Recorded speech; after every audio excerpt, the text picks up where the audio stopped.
Hello friends, જય શ્રી ગણેશ. બધાને સ્વાગત છે તમારું મારી ચેનલ ગુજરાતી કિચનમાં. એક ગુજરાતી કહેવત છે ને કે નાનું છે પણ નાગનું બચ્ચું છે, એવી જ કંઈક આ રેસીપી સાથે છે. એકદમ નાની અને સિમ્પલ રેસીપી છે, પણ સ્વાદ એટલો લાજવાબ છે કે નાના તો નાના, મોટા પણ પ્લેટો ભરી ભરીને ખાશે. નથી પૂરી, નથી પકોડા, નથી લોટ બાંધીને કાંઈ વણવાનું, નથી પલાળવા પીસવાની ઝંઝટ, તો પણ પૂરી પકોડા નહીં પણ સારી સારી ચાટને પણ ટક્કર મારે ને તેવી આ રેસીપી બને છે. તો એકદમ સિમ્પલ છે, ઝટપટ બની પણ જાય છે અને ઘરમાં રહેલી વસ્તુથી બની જાય છે.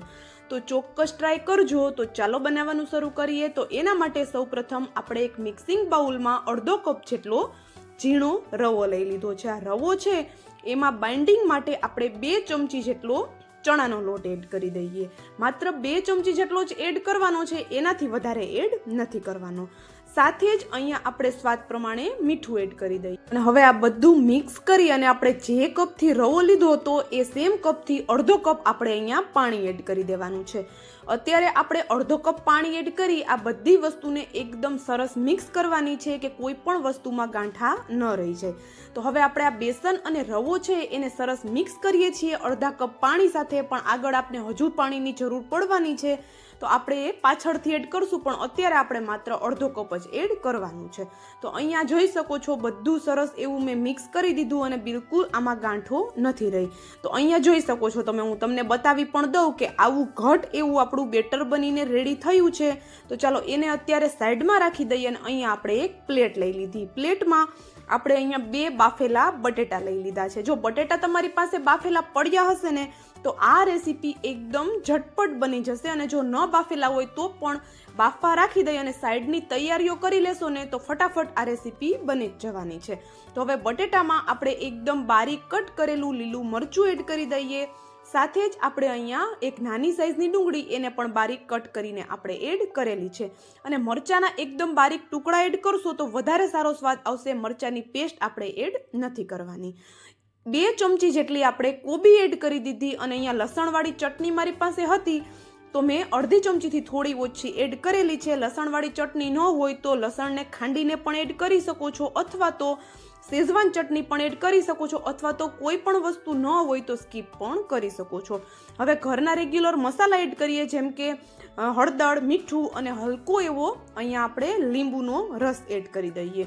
લીંબુના રસની જગ્યાએ તમે ચાટ મસાલો અથવા તો આમચૂર પાવડર પણ એડ કરી શકો છો.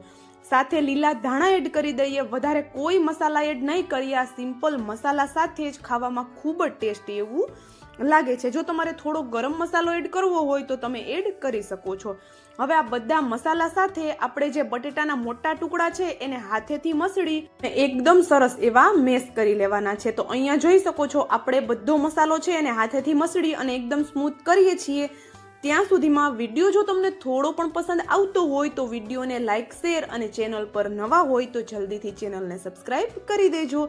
તો અહીંયા આપણો મસાલો છે એ પણ હવે રેડી થઈ ગયો છે. એકદમ ચટપટો અને ખાવામાં ખૂબ જ ટેસ્ટી લાગે છે. તો મસાલો રેડી છે. તો અહીંયા સાઈડમાં મેં આવી રીતે ટમેટાના સ્લાઇસ કરીને રેડી કરેલા હતા પહેલેથી. તો અહીંયા જોઈ શકો છો ટમેટાના સ્લાઇસ છે એને વધારે આપણે પાતળા પણ નથી રાખવાના અને વધારે જાડા પણ નથી રાખવાના. તો આ ટમેટાના સ્લાઇસ છે એ એક આપણે આ રીતે હાથમાં લઈ અને બટેટાથી આપણે સ્લાઇસને કવર કરી દેવાનું છે. મતલબ કે એક ટિક્કી જેવું આપણે બનાવી લેવાનું છે. ઉપરની સાઈડ આપણે બટેટાનો મસાલો રાખશું અને અંદરની સાઈડ જે આપણે આ સ્લાઇસ બનાવી છે તે સ્લાઇસ રાખી દેવાની છે. આ નાસ્તો છે એકદમ અલગ અને સ્વાદમાં એટલો જોરદાર બને છે. એકવાર ચોક્કસ ટ્રાય કરજો, બધાને ખૂબ જ પસંદ આવશે. તો જો અહીંયા આ પ્રોસેસ થઈ જાય એટલે આપણો નાસ્તો એકદમ ઝટપટ બની જાય છે. તો એક સ્લાઇસ છે આપણે રેડી કરી લીધી. સેમ એ જ રીતે બીજી સ્લાઇસ પણ આપણે રેડી કરી લેવાની છે. અને અહીંયા તમે જોઈ શકો છો આવી રીતે તમે પૂરી જેવું બટેટાના મસાલાનું બનાવી અને પછી અંદર સ્લાઇસ રાખશો તો એકદમ ઝટપટ થઈ જશે. અને જો આ સ્ટેજ ઉપર હાથમાં ચીપકતો હોય બટેટાનો મસાલો તો થોડું ઓઇલ તમે લગાવી શકો છો. અને આ ટમેટાવાળો નાસ્તો બાળકોને તો ખૂબ જ પસંદ આવવાનો છે. અને જો ઘરે કોઈ મહેમાન આવ્યા હોય અને એને તમે બટેટાવડા કે પકોડા કરતાં જો કંઈક અલગ ખવડાવવા માંગતા હોય તો આ નાસ્તો એકવાર ચોક્કસ ટ્રાય કરજો, બધાને ખૂબ જ પસંદ આવશે. તો ચાલો આપણી ટમેટાવાળી ટિક્કી રેડી છે. તો આપણે હવે આપણો રવો જોઈ લઈએ. તો અહીંયા રવો અને બેસન સરસ એવા ફૂલી ગયા છે. અને ઘટ થઈ ગયા છે. તો થોડા વધારે ઘટ થયું આ બધું તો આપણે એમાં થોડું પાણી એડ કરી દઈએ અને થોડું આપણે એને પાતળું કરવાનું છે. તો વધારે પાતળું નથી કરવાનું, એટલા માટે પાણી આપણે હાથ રોકીને એડ કરવાનું છે. તો અહીંયા તમે જોઈ શકો છો થોડું પાણી એડ કરી આપણે મિક્સ કર્યું એટલે આવું મીડિયમ થીક એવું આપણું બેટર બનીને રેડી થઈ ગયું છે. તો હવે આ બેટર રેડી છે તો આપણે એમાં એક જે ટિક્કી બનાવીને રાખી છે ટિક્કી લેવાની છે અને ટિક્કીને આપણે આ બેટરથી કોટ કરી લેવાની છે. સરસ એવી રવાના બેટરથી આપણે ટિક્કીને કોટ કરવાની છે. જો ન ફાવે ચમચીની મદદથી તો હાથની મદદથી પણ એકદમ આરામથી કોટ થઈ જાય છે. અને અહીંયા કડાઈમાં આપણે થોડું એવું તેલ લીધું છે. વધારે આખી કડાઈ ભરી અને તળવાની જરૂર નથી. આનાથી ઓછું તેલ લેશો તો પણ એકદમ આપણો આ રેસીપી છે, આપણો નાસ્તો છે એ ક્રિસ્પી થઈ જશે, કારણ કે આપણે રવાથી બનાવેલો છે. તો આ રીતે ટિક્કીને આપણે કોટ કરી એક કડાઈમાં જેટલી આવે એટલી છૂટી છૂટી ટિક્કીને આપણે રાખવાની છે. તો જો અહીંયા એક કડાઈમાં 3 આવી જાય છે તો હું 3 ટિક્કી રાખી દઉં છું. ને અહીંયા જોઈ શકો છો ગેસની ફ્લેમ આપણે ફાસ્ટ રાખી અને તેલ એકદમ ગરમ થાય પછી જ ટિક્કી એડ કરેલી છે.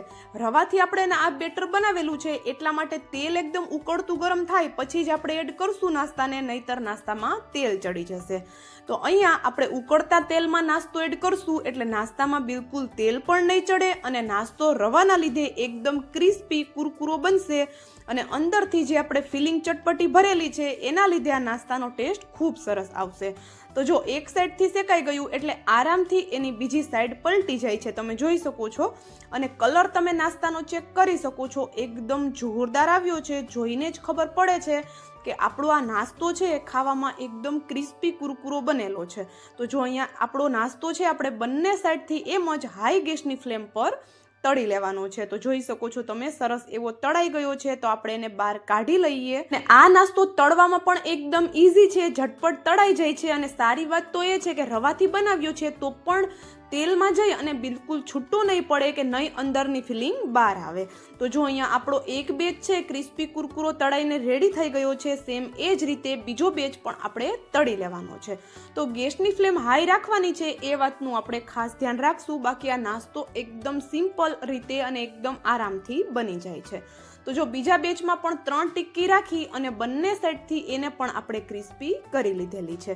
તો અહીંયા જોઈ શકો છો બીજો બેચ છે એ પણ એકદમ સરસ એવો ક્રિસ્પી થઈ ગયો છે. તો એને પણ આપણે હવે બહાર. અને તમને મારો આ વિડીયો કેવો લાગ્યો એ કોમેન્ટ કરીને મને ચોક્કસથી જણાવજો અને સાથે એ પણ કોમેન્ટ કરી દેજો કે તમે મારો આ વિડીયો ક્યાંથી જોઈ રહ્યા છો. અને આ નાસ્તો એવો છે કે તમે આને ચટણી વગર પણ ખાશો ને તો પણ ખાવામાં એટલો ટેસ્ટી ચટપટો લાગશે. તમને ચાટનો ટેસ્ટ એકદમ ઝટપટ મળી રહેવાનો છે. તો ગરમા ગરમ નાસ્તો રેડી છે. તો ચાલો હવે મળશું આવા જ એક નવા વિડીયો સાથે.